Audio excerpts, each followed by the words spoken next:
All right, so when we're looking at adding, in this case for a deco poster, I'll be adding in kind of a burst pattern at the background. Again, you've got a few ideas here as to some tools you can use. This is the best one.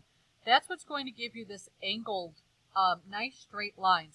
So again, I can find center. I can also go ahead and put in view, new guide.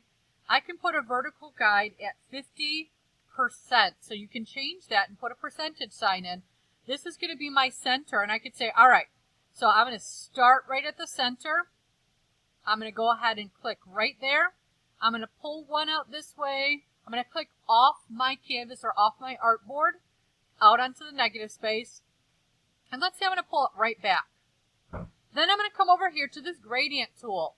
Gradient tool, this is how you edit. You look right up here. First of all, there's 5 different choices for how your gradient tool can possibly look.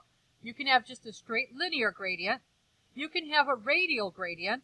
You can have an angle gradient, reflected, kind of a metallic reflected gradient, and then a diamond. In this case, I'm just going to use this linear gradient. Notice there's modes, just like normal. You can choose normal. You can choose any of those others that should be familiar to you by now. Opacity, is it kind of see-through? Is it fully opaque, etc.? And then this one right here, reverse. Reverse is very important because I want to make sure you realize if I have green going to black in this direction, if I reverse it and do the same thing, I can fade it in the opposite direction. So that's an easy way to flip your colors, okay? Now let's say you don't like any of these colors. You can actually click on here. You'll see you have a variety of colors. Of course, some of these are going to be pretty obnoxious for your very elegant posters. So what you're going to have to do is you're going to have to change out those colors.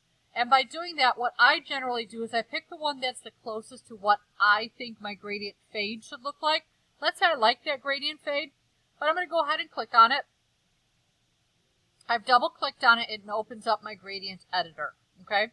Here, I can change out these colors. I can change how much green or how much black. I can click right here. It opens this. I can say color. I really want this lovely, elegant red. Let's say right here. So I've got that fade. Then I've got this little diamond.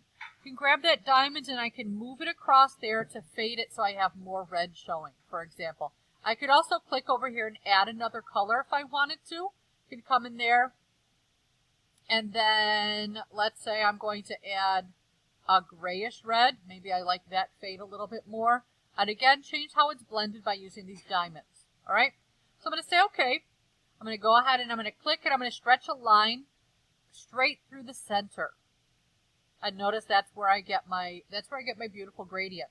Now, if I stretch it in this direction, notice how that gradient changes. Very important that you know how those gradients change. If I go to this radial gradient and I drag it again, when you do a radial gradient, this one's it's really hard for you to see, but if I go to a background or if I go to a larger shape and you give it a little diameter, you're going to get that sort of shape here. I'll do it right here. You're going to get that rounded shape in there. So if I drag this as the radius right here, you're going to see I just have a little pop of color in the center. If I drag it farther out, that color moves, etc. Angle gradient, same thing. You're going to have sort of like that interesting line. Reflected gradient. You can see some changes in there depending on how I drag it and how long it is. And then your diamond gradient, just like that. I could drag a radius out this way.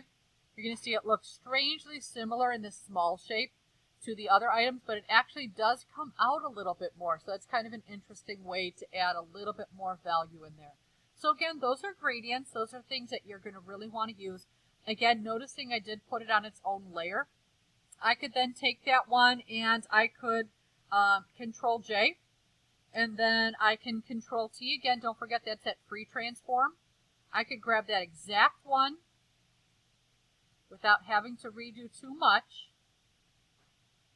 And I could move that over here. Obviously, I do have a bit of an issue where that's missing. To fix that, I have a couple of options. In this case, it's probably a lot easier if I just go through and let me go ahead and accept it. If I go ahead and flip it on the horizontal, edit, transform, flip horizontal, then go ahead and free transform it and get it to the right positioning.